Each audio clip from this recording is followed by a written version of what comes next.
வணக்கம் நண்பர்களே, this is pure Tamil myself Balaji. So இன்றைக்கி டேட் வந்து பார்த்திங்கன்னா 20 மார்ச். ப்ரீ மார்க்கெட் ரிப்போர்ட் என்னென்னு பார்ப்போம். யூஎஸ் மார்க்கெட்டை பொறுத்த வரைக்கும் பார்த்தீங்க அப்படின்னா, யூஎஸ் மார்க்கெட்டு நல்லா பாசிட்டிவாக தான் க்ளோஸ் ஆகிருக்கு. அவங்க வந்து ஆல்ரெடி ஒவ்வொரு தடவையும் டே ஹையை, அதாவது ஆல் டைம் ஹையை உடச்சி போகிறாங்க. ஸோ அந்த ரீட்ரேஸ்மெண்ட் இருக்குது, தென் அது போகிறாங்க. ஸோ அது அப்படி தான் இருந்தாலும் மார்க்கெட்டை பொறுத்த வரைக்கும். ஸோ அவங்க வந்து புல்லிஷாக தான் இருக்காங்க, ஓகேவா, ஓவராலாகவே.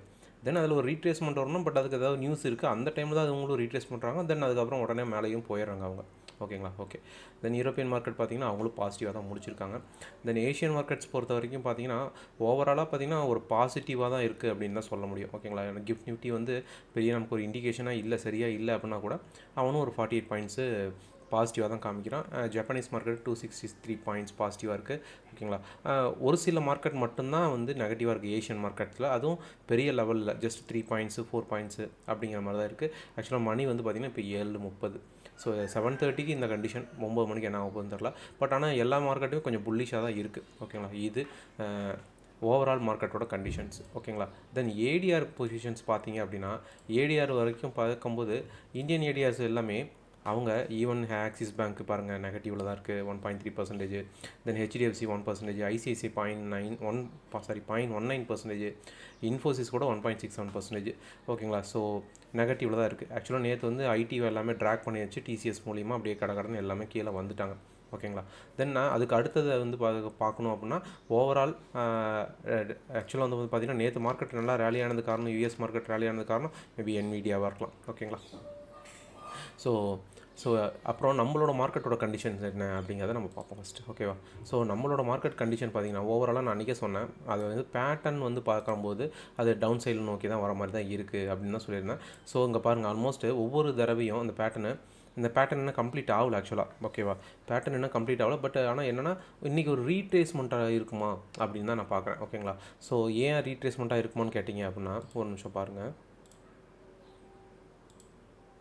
ஸோ மார்க்கெட்டு தொடர்ந்து ஒரு ஃபாலாக இருந்தால் கூட அதில் ஒரு சின்ன ரீட்ரேஸ்மெண்ட் பண்ணிவிட்டு போச்சுன்னா தான் அந்த அந்த ஹெல்த் இருக்கும். தென் மறுபடியும் மேற்கொண்டு கீழே கொண்டு வர்றதுக்கு அப்படின்னு நான் எதிர்பார்க்குறேன், ஓகேங்களா.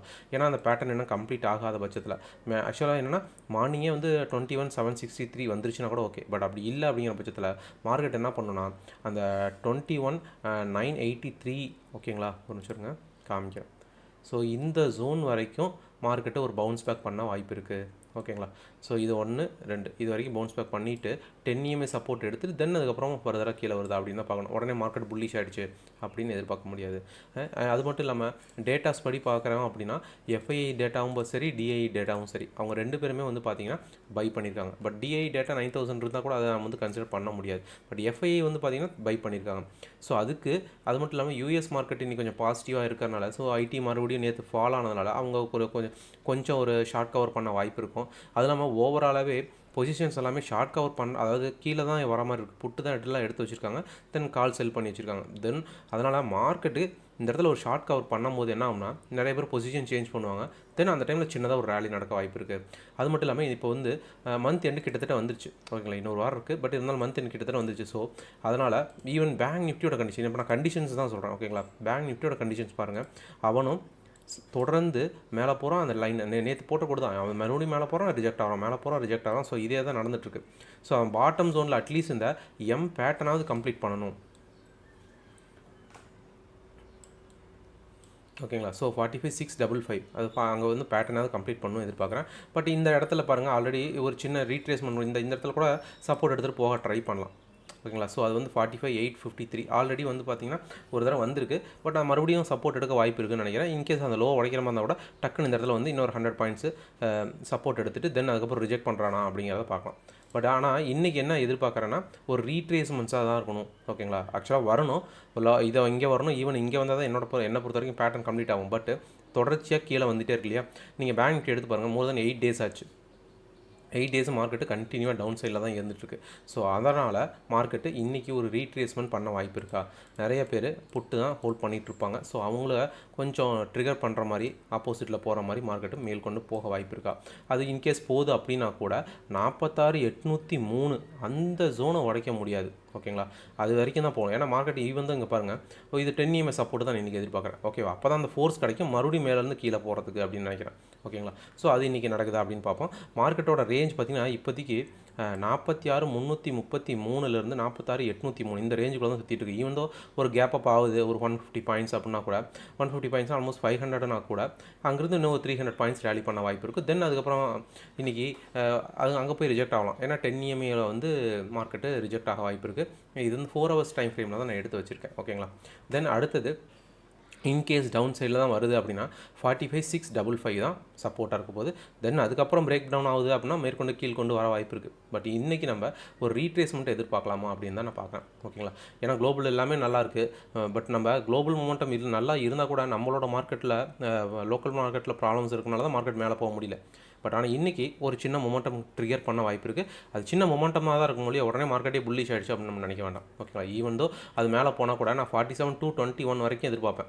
ஏன் அப்படின்னா அது 20 EMA இருக்குது, அங்கே போய் ரிஜெக்ட் ஆக வாய்ப்பு இருக்குது அப்படின்னு தான் நினைப்பேன். ஓகேங்களா. பாட்டமில் வரும்போது ஒவ்வொரு ரிஜெக்ஷன்ஸுமே ரொம்ப முக்கியம் பேங்க் நிஃப்டியை பொறுத்த வரைக்கும். ஏன்னா இன்றைக்கி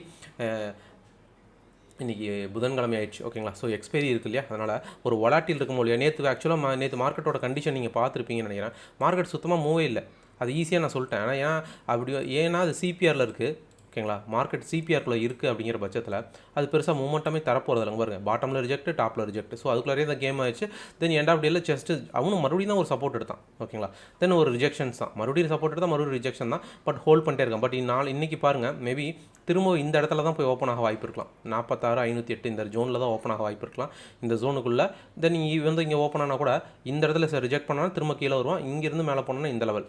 தென் இந்த லெவலில் பிரேக் பண்ணுறாங்கிற பட்சத்தில் தான் இந்த கேப் ஃபில் பண்ண வாய்ப்பு இருக்கா அப்படின்னு பார்க்கணும். ஓகேங்களா. ஆனால் இன்றைக்கி மார்க்கெட்டு ஒன் சைடாக இருக்க வாய்ப்பு இல்லைனா கூட, ஆனால் ஒரு டபுள் சைடு இருக்கலாம். பட் ஆனால் ஒரு அப் சைடில் ஒரு மொமெண்டம் கொடுக்க வாய்ப்பு இருக்குது அப்படின்னு நான் நினைக்கிறேன். பொறுத்து இருந்தது பார்ப்போம். இது பேங்க் நிஃப்டியோட கண்டிஷனை பொறுத்த வரைக்கும். ஓகேங்களா. பேங்க் நிஃப்டியில் இந்த மந்த்லி சிபிஆரில் பாருங்கள், இந்த மந்த்லி சிபிஆர் இந்த ஜோன் தான் ரொம்ப முக்கியமானது. ஆல்ரெடி வந்துட்டு போயிட்டான். ஓகேங்களா. நேற்று கூட சொல்லியிருந்தேன், நேற்று கூட சொல்லியிருந்தேன் மந்த்லி சிபிஆரை உடைக்க முடியாதுன்ட்டு. அதுதான் நடந்துச்சு. ஓகேங்களா. முந்தானத்து கூட வந்து ஒரு 7 minutesல அந்த கேண்டில் 5 minutes கேண்டிலில் வந்துச்சு. தென் அடுத்த 2 minutesல வந்துட்டு டக்குன்னு ரிஜெக்ட் ஆகிட்டான். ஸோ மறுபடியும் டவுன் சைடு வந்தால் கூட இதுதான் அவனோட லெவலாக இருக்கும். ஒன்ஸ் இதை உடச்சா தான் கீழே போக வாய்ப்பு இருக்குது. ஏன் அப்படின்னா நிஃப்டி எடுத்து பாருங்கள். நிஃப்டியில் அந்த மந்த்லி சிபிஆரை உடைக்கவே முடியல. ஆக்சுவலாக பாருங்கள், அந்த மந்த்லி சிபிஆருக்குள்ளாரியே தான் சுற்றிட்டே இருந்தான். Friday, Monday, then Tuesday. அது ஒன்ஸ் அதை உடச்சதுக்கப்புறமே தான் அந்த லெவல் கீழே வந்தது. ஓகேங்களா. ஈவன் தான் இப்போ மறுபடியும் இங்கே போனால் கூட இங்கே போகிற வரைக்கும் போவான். 940 வரைக்கும் போக வாய்ப்பு இருக்குது. தென் அதுக்கப்புறம் ரிஜெக்ஷன் ஆகுதா இல்லையாங்கிறத பார்ப்பேன். ஓகேங்களா. அதுக்கப்புறம் மேலே போகிறோன்னா தென் அடுத்தடுத்த லெவல் போகிறது அப்புறம் பார்ப்போம். ஓகேங்களா. ஸோ மார்க்கெட் என்ன இன்றைக்கி ஒன் சைடில் இருக்க போகிறதில்ல, வொலாட்டிலாக இருக்கும், வித் பாசிட்டிவ் பயாஸாக இருக்கும். ஓகேங்களா. ஸோ பொறுமையாக ட்ரேட் பண்ணுங்கள். ஏன்னா பேங்க் நிஃப்டி எக்ஸ்பைரி வேறு இருக்குது. நீங்கள் ஸ்டாக்கை ஒரு சில ஸ்டாக்ஸில் ஃபோக்கஸ் பண்ணுங்கள். ஏன்னா யூஎஸ் மார்க்கெட் வந்து ரேலி ஆகிருக்கு அப்படிங்கிற பட்சத்தில் ஐடி ஸ்டாக்ஸ் மேலே போக ஏதாவது சான்சஸ் நிறையா இருக்கும். நேற்று வேறு நல்லா ஃபாலோ ஆயிருக்கு. ஸோ அதனால் கொஞ்சம் யூட்டர்ன் பண்ணுறதுக்கு வாய்ப்பு அதிகமாக இருக்கும். ஸோ அதான் ஃபோக்கஸ் பண்ணுங்கள். ஓகேங்களா. NVIDIA போச்சுன்னா நீங்கள் இந்த பக்கம் டிக்சன் ஃபோக்கஸ் பண்ணுங்கள். ஓகேங்களா. ஸோ நிறைய ஸ்டாக்ஸ் இருக்கும். பாசிட்டிவாக போகும்போது எல்லா ஸ்டாக்குமே தான் மேலே போவோம். ஏன்னா ஆல்ரெடி எல்லாமே கீழே தான் இறங்கியிருந்தோம். ஸோ அதனால் பாசிட்டிவாக வாய்ப்பு இருக்கும். தென் அதுக்கப்புறம் மறுபடியும் கொஞ்சம் நேரம் கழிச்சு அது சைட்வேஸில் போகுதா அப்படிங்கிறத பார்க்கணும். ஓகேங்களா. பாசிட்டிவ் பயாஸ் வித் சைட்வேஸ் அப்படிங்கிற மாதிரி தான் இருக்குது. டவுன் சைடு இன்றைக்கி உடைக்கிறது கொஞ்சம் கஷ்டம் தான். ஆனால் இன்றைக்கும் இந்த டவுன் சைடை உடச்சிருச்சு அப்படிங்கிற பட்சத்தில் மார்க்கெட்டு நேராக கீழே தான் வந்து நிற்க போகுது. அப்போ வந்து எங்கே வந்து நிற்கும்னா 21,500 ஆல்மோஸ்ட் இங்கே தான் வந்து நிற்கணும். ஓகேங்களா. ஸோ எனக்கு தெரிஞ்சு இந்த தடவை வரைக்கும் வர வாய்ப்பு இல்லை. இன்றைக்கி பொறுத்திருந்து பார்ப்போம் என்ன நடக்குது அப்படிங்கிறத. ப்ரீ மார்க்கெட்டு முடிஞ்சது. நீங்கள் உங்களுக்கு லைவ் வந்து பார்த்தீங்கன்னா 9:15 இருக்குது. நீங்கள் வந்து லைவ் வந்து வாட்ச் பண்ணுறதா தான் கிளியர் பண்ணுங்கள். உங்களுக்கு ஏதாவது ஸ்டாக்ஸை பற்றி அப்போ தெரியணும்னா, ஏன்னா ப்ரீ மார்க்கெட் ஓப்பன் ஆனதுக்கப்புறமே நம்ம மார்க்கெட்டு எப்படி போகுது அப்படிங்கும்போது ஒரு ஸ்டாக் மேலே போகுமா கீழே போகுமான்னு கேட்டால் சப்போர்ட் ரெசிஸ்டன்ஸ் பேஸ் பண்ணி நாங்கள் உங்களுக்கு சொல்லுவோம். உங்களுக்கு டவுட்ஸ் இருந்தால் எஜுகேஷன் பர்பஸ்க்காக கேட்டு தெரிஞ்சுக்கோங்க. நாங்கள் கால்ஸ் ப்ரொவைட் பண்ணுறது கிடையாது, கிளாஸஸ் மட்டும் தான் கண்டக்ட் பண்ணுறோம். உங்களுக்கு விருப்பம் இருந்தால் நீங்கள் கிளாஸில் வந்து ஜாயின் பண்ணிக்கோங்க. ஓகேங்களா. 9:15 சந்திப்போம் நேயர்களே. நன்றி, வணக்கம்.